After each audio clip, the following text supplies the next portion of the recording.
बिहार का एक ऐसा लोकसभा सीट जहां की सबसे बड़ी आबादी यादवों की है, बावजूद भी अब तक राष्ट्रीय जनता दल अपना खाता तक नहीं खोल पाई है।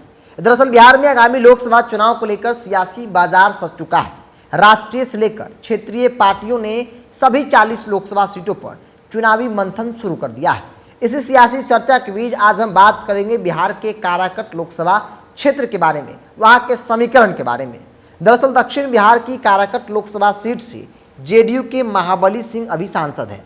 इससे पहले रालोजद प्रमुख उपेंद्र कुशवाहा यहां से सांसद हुआ करते थे। हालांकि साल 2019 के चुनाव में उपेंद्र कुशवाहा को हार मिली।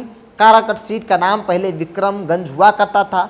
साल 2008 के परिसीमन के बाद इसका नाम काराकट हो गया है। बात अगर समीकरण की कर ली जाए तो यादव के बाद यहाँ पे कुशवाहा, कुर्मी और इसके अलावा राजपूत, ब्राह्मण, भूमियार, इनके स्वर्ण वोटरों की भी अच्छी खासी तादाद है और तो और बनिया वोटर्स की भी निर्णायक भूमिका यहाँ पे होती है।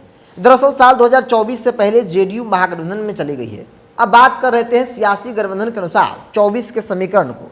दरअसल 2024 के चुनाव से पहले जेडीयू महागठबंधन चली गई है। वही उपेंद्र कुशवाहा की पार्टी रालोजद अब एनडीए के साथ है। आगामी चुनाव में मुख्य मुकाबला एनडीए वर्सेस महागठबंधन के बीच होने वाला है और काफ़ी ज़बरदस्त होने वाला है। हालांकि दोनों गठबंधन से यह सीट किस पार्टी के खाते में जाएगी और कौन सी पार्टी किसे उम्मीदवार बनाएगी, यह अब तक तय नहीं हो पाया है।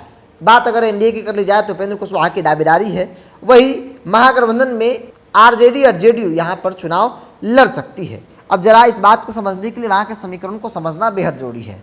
पूर्व के सर्वे में सामने आए आंकड़ों के मुताबिक काराकट लोकसभा क्षेत्र में यादव, कुशवाहा, राजपूत, ब्राह्मण, भूमिहार, दलित, महादलित, कुर्मी, वैश्य और मुस्लिम मतदाता प्रमुख हैं। सबसे ज़्यादा यहाँ यादव वोटर्स हैं, जिनकी संख्या तकरीबन 3 लाख से ज़्यादा है। इसके अलावा स्वर्ण मतदाता भी निर्णायक भूमिका रहते हैं। इस सीट पर राजपूत 2 लाख हैं, वैश्य 2 लाख हैं, ब्राह्मण 75,000 है, भूमिहार 50,000 वोटर्स हैं। इसके अलावा कुशवाहा और कुर्मी मतदाताओं की संख्या मिला लिया जाए तो तकरीबन 2.5 लाख है। इस सीट पर मुस्लिम वोटर्स भी खास पैठ रखते हैं, जिनकी आबादी करीब 1.5 लाख के आसपास है। यानी कि सबसे बड़ी आबादी अगर इस सीट पर किसी जाति की है तो वो जाति है यादवों की। भूमिहारों की कम आबादी है, लेकिन भूमिहार भी निर्णायक भूमिका में नजर आते हैं। लोकसभा चुनाव 2019 में मोदी लहर के चलते उपेंद्र कुशवाहा को अपनी सीट यह गंवानी पड़ी थी, क्योंकि उस वक्त उपेंद्र कुशवाहा महागठबंधन के में से थे।